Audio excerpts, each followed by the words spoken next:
Okay.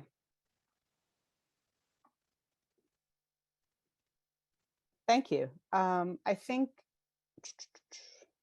sorry, my head's still on the Spanish. I just want to make sure that there's a way for anybody who would be Oh, interested yep. to let us know. I might give it another minute Yes. now that Matilda's message is in the chat.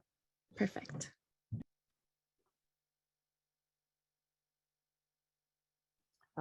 But maybe I'll start the introductory piece while we're doing that. So thank you everyone for attending. In this session, we are going to be speaking about some of the policies and supports for center-based programming that we've designed, but this session in particular was set up to focus on the needs of after school and out of school time programs. So we do really look forward to your good thinking and feedback, both on what we present, and then also we will have breakout rooms at the end, which will give everybody a chance to engage in conversation around this particular program type's particular needs. So I am going to start sharing the slides because I don't see any responses in the chat.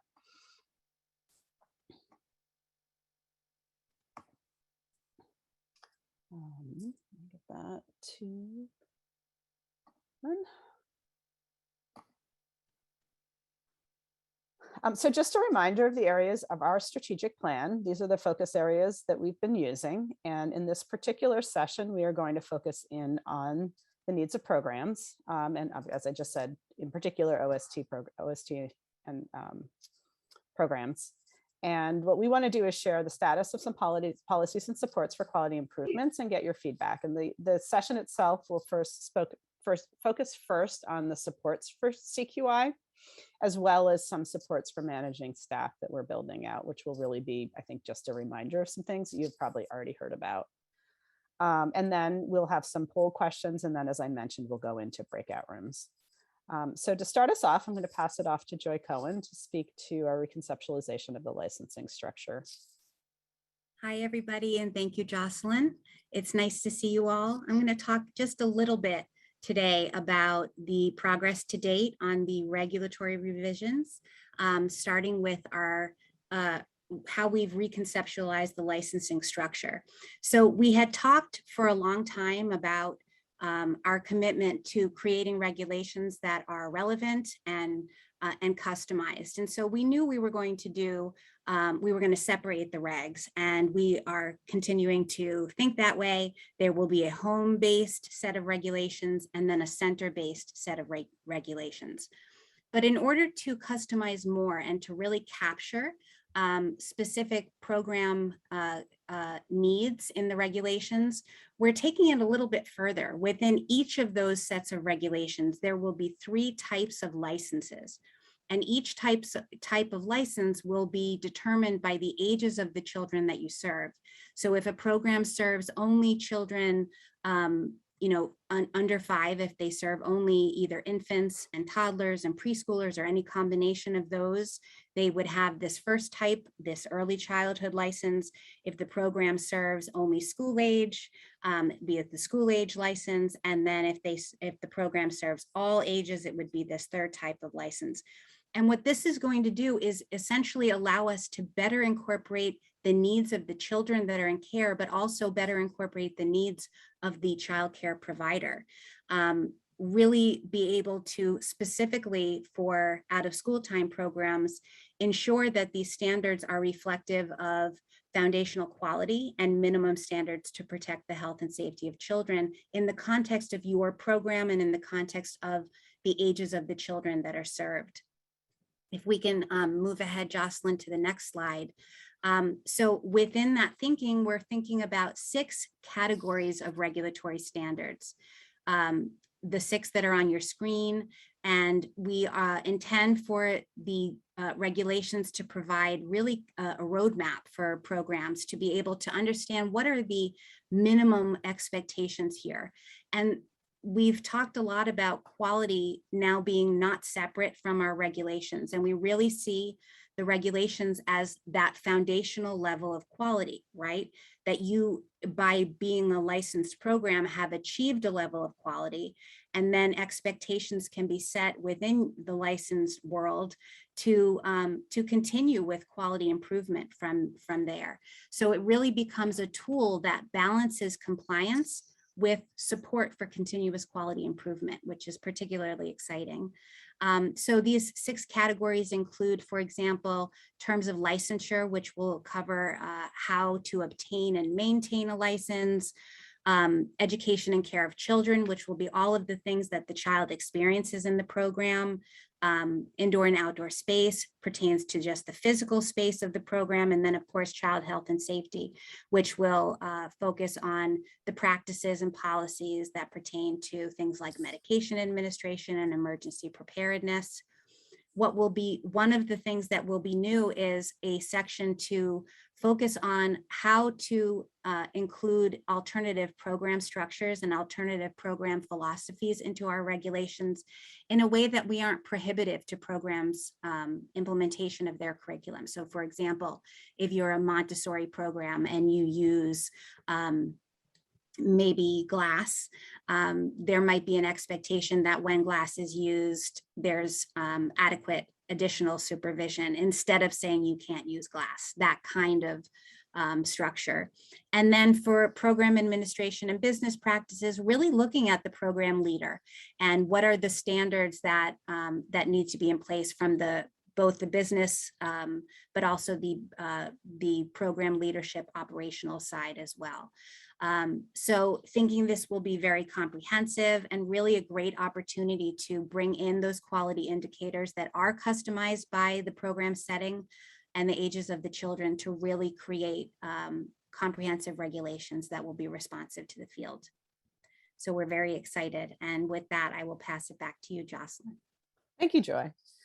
So when we start to think about how we integrate the licensing processes that Joy just talked about and build them around a more streamlined connection with the program's continuous quality improvement processes, we've started to think about the types of engagements and the ways in which we can build these connections. So if you look at this diagram on the left-hand side, that circle reflects the regular engagements with licensors, with program quality specialists that programs have, which provide an opportunity to talk not just about the ways in which programs are meeting foundational quality expectations, but also bring to those conversations program CQI plans so that there can be a conversation about programs' goals for continuous quality improvement, as well as support in finding resources to build programs' efforts to improve through those goals.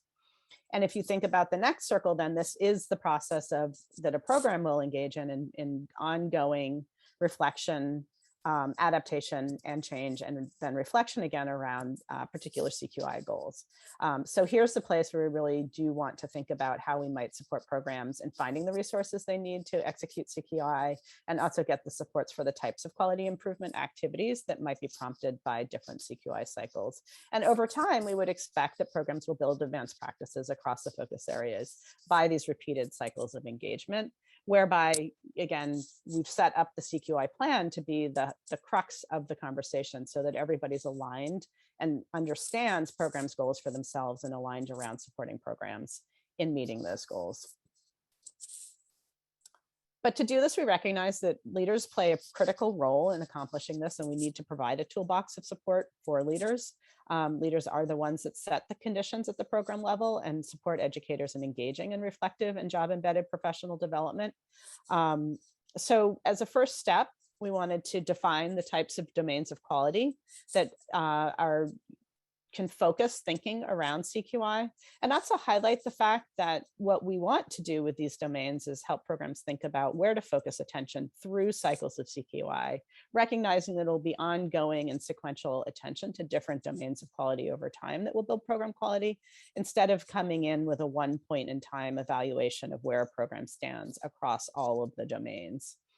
And to do this, programs will need access to resources that support this type of data-driven quality improvement. So when you look at the diagram on the left-hand side, this is really structured to map out domains of quality that I think should be familiar. I mean, many of these we've been talking about for a long time. But the first thing I think to notice in these interlocking gears is that adult-child interactions sit at the center of all these activities. And this is something that I think came through clearly in engagements that we've had with the field, that these are at the center of quality. The nature of the relationships within programs is the most important component of the quality.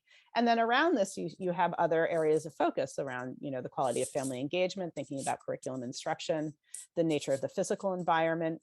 And you can start to see how some of these pieces also connect into the domains of the licensing regs. And then some new pieces are a focus on business practices. So we wanted to recognize in this model that sound business practices are also a really important stabilizing factor in a program, and a factor that allows programs to make decisions about investments that support the quality improvement activities, and a gear focused on leadership and professional learning. So again, recognizing that leaders play a critical role, and there's a skill set that leaders also need to have support in building around managing the CQI process, managing the supervision processes that are inherent in this work.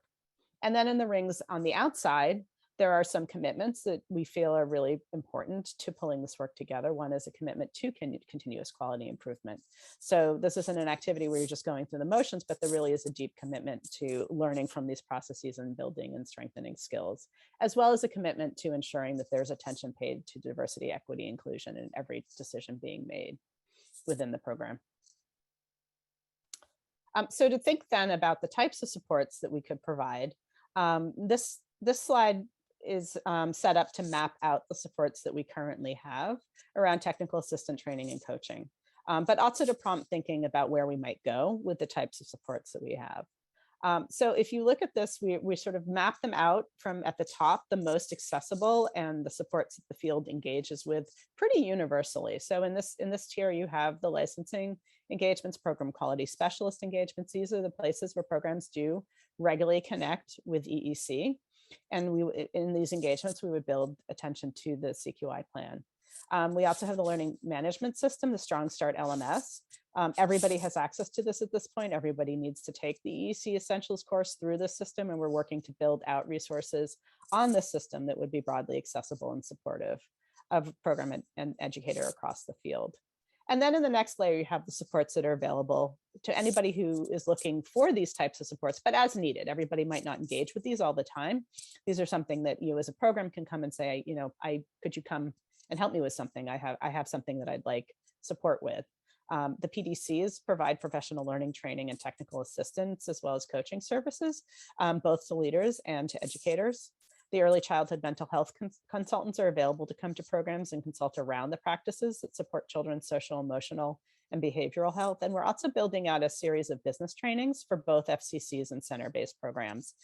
We ran a series of cohorts with FCCs over the summer. We're currently running a series of cohorts with both FCCs and center-based, and this is being done in partnership with Neighborhood Villages and United Way, with support in thinking about how we're evaluating and understanding the effectiveness of the training so far. So our goal is over the course of the year to pilot the training, really tighten the training and associated supports that follow the training. So it isn't just a one and done training, but there also are ongoing supports to using the practices after the training is over, so that we have a model that we can start to build out and make more broadly available.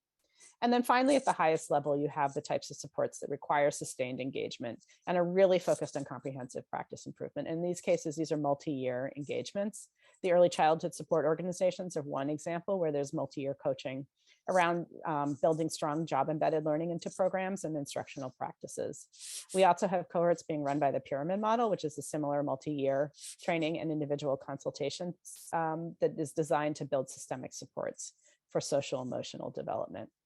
But one thing, as we move into the feedback part of this, we would love to hear from you is, sort of what else could we be thinking about, particularly as you think about like what you and your program would need as you engage in ongoing CQI cycles. Like what would you be able to, would like to turn to and ask for? What would you like to have at the foundational level? And when and how would you want to engage in the more sustained type of comprehensive practice support? Well, actually, it doesn't look like there is anything in the chat, so I'm going to just move on. So the next step of this is just a review of some of the supports around managing staff qualifications that we are developing that have, I think we've had other engagements to talk about, so I'm not going to go into depth, but I do want to touch on where the registry is going and also remind everybody about the professional pathways opportunity that Neighborhood Villages is running. So this is a roadmap of the development that is planned for the professional registry. Phase 1 is coming soon. I don't have the exact timeline because we're still working on some of the IT details.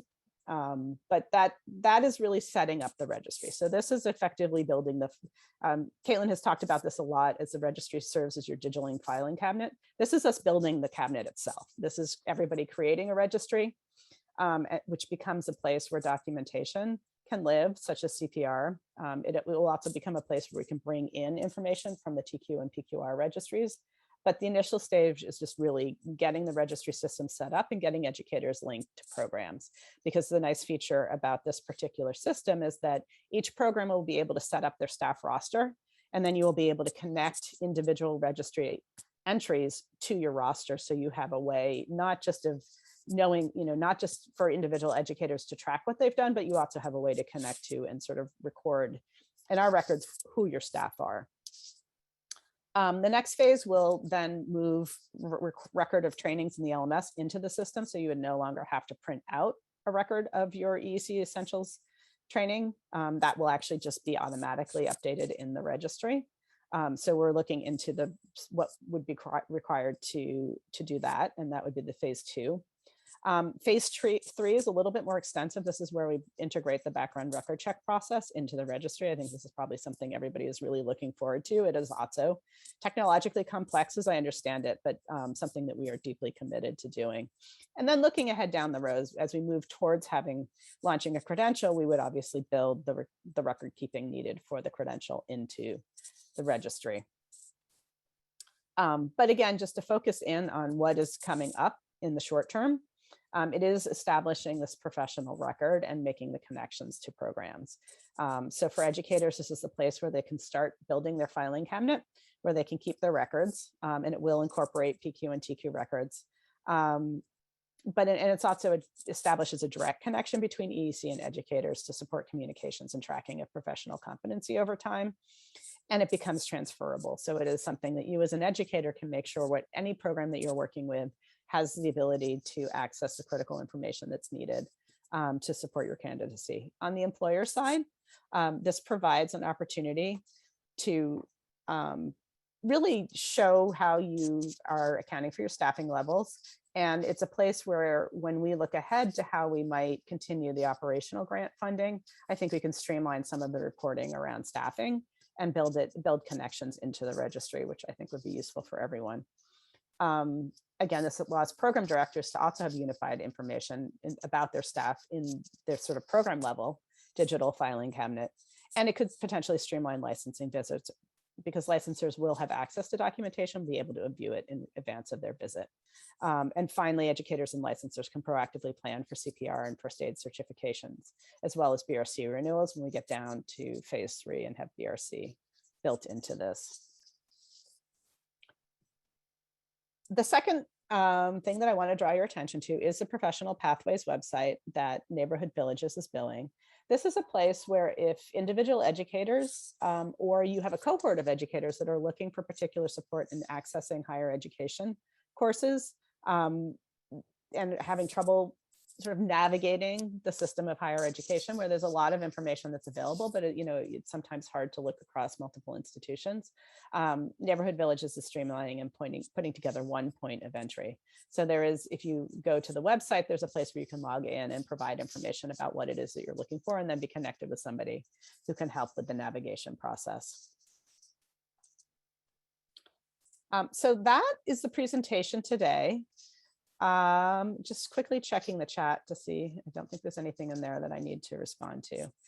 So we are going to move into our poll everywhere questions. You have two ways to join. You can text early education to 22333, or you can use the link here. And I realized, is somebody able to put the link into the chat?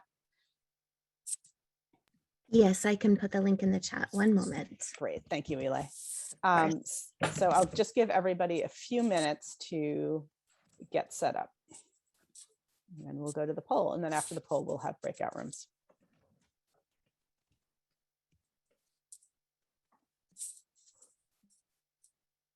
And I think the link is now in the chat. So while you're doing that, I'm going to stop sharing and start pulling up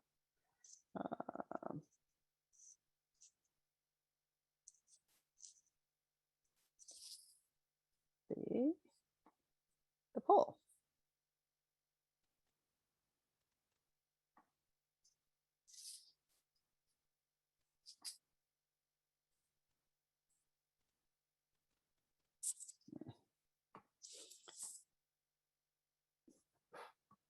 Which I need to get ready. Doesn't help if I don't have the poll open when I'm going to start the poll. Just give me a second and bear with me. I apologize.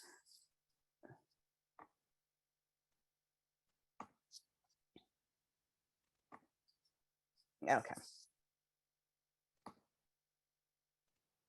Where'd it go?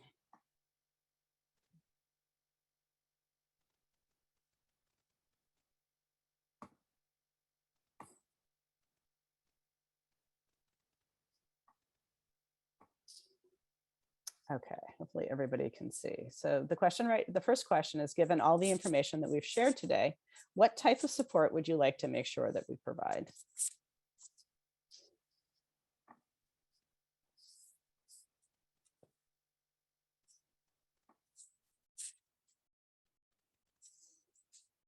Social, emotional, mental health support, filing cabinets.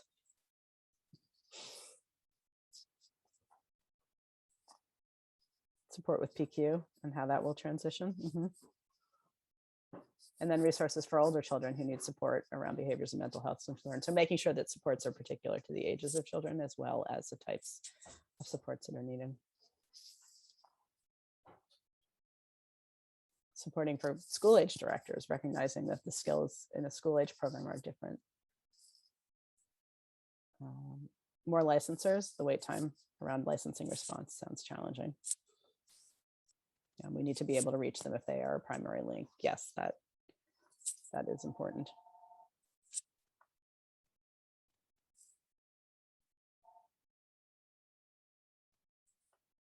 Okay, I'm going to go to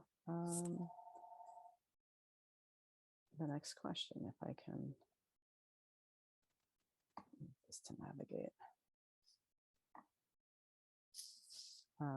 Professional pathways for school age, consistency in regs and clarity, or consistency in understanding. And yes, one thing we are looking into is how to make sure we're providing clarification and not just the regs themselves, as well as opportunities for leaders to move on to masters and other higher, post BA programs for scholarships. Help around directors in the QRIS, scholarship opportunities, continue to support for professional growth through scholarships. Okay, I'm going to move on to the next question.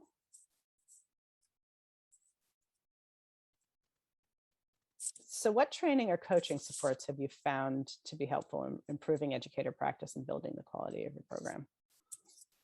What things are working for you now?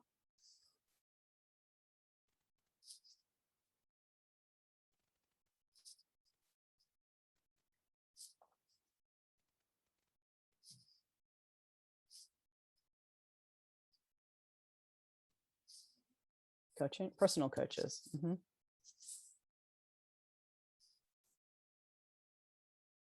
The regional coffee chats, great. On-site supports, so the coach is incorporated into the staff team. Tracing on taxes are great. A program that coached with QRS monthly meetings. Flexible online trainings have been helpful. Bringing national organizations in.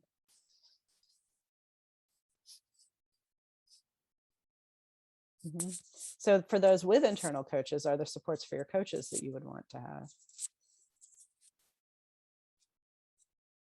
So following training in PLCs with coaching and the one-on-one support in the implementation. Strong start and statewide access, the online trainings. Flexibility is important.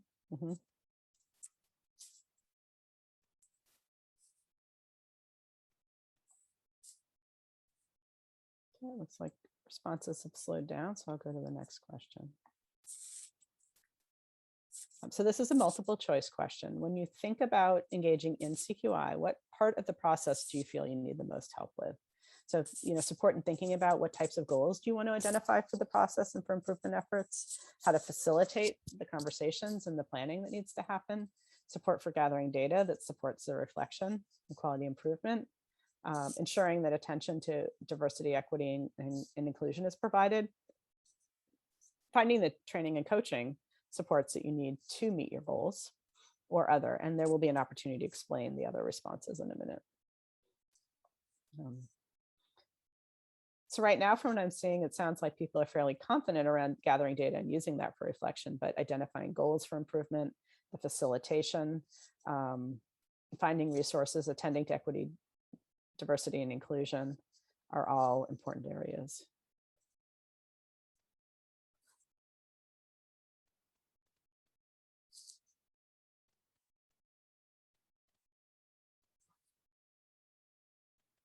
Okay, I think everybody may have responded. So the next question is just for those of you that entered other, please feel free to explain further if you'd like. What else was it that you were hoping for that was not one of the options provided?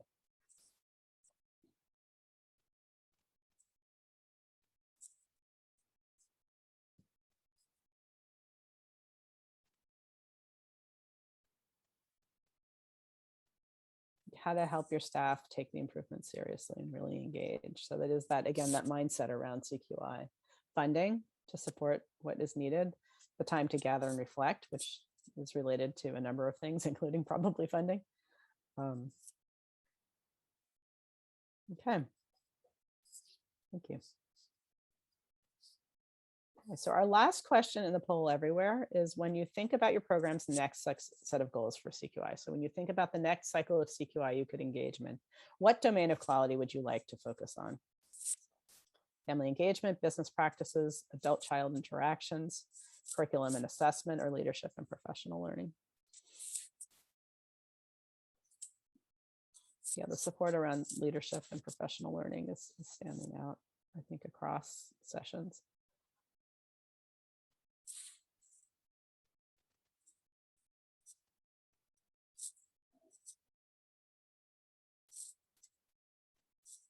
Some support around adult-child interactions, support in business practices, as well as curriculum and assessment.